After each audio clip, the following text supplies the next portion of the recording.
Another day, another attempt to end the Syrian war, this time in Vienna. It is vital to end all violence and restore full respect for Syria's sovereignty, territorial integrity, unity and independence, and for the legitimate aspiration of the Syrian people through a Syrian-led and owned process facilitated by the UN. These talks used to gain huge media attention. Now, most of the action is back on the battlefield. Turkey has opened a new front in Syria with its offensive in Afrin. And the Syrian regime and Russia continue to carry out airstrikes in so-called de-escalation zone areas.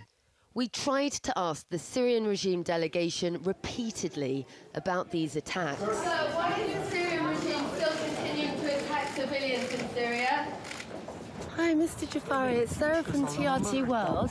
I'd just like to know... Thank you so much. What people... Sir, you're here for the peace talk. Can you tell us why the Syrian government continues to carry out attacks in civilian areas? Can you stop it, please? They did take the time, though, to point the finger of blame at other countries, accusing them of derailing the peace process.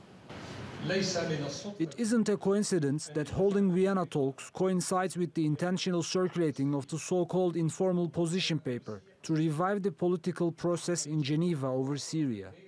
The paper was drawn up by representatives of US, Britain, France, Saudi Arabia and Jordan.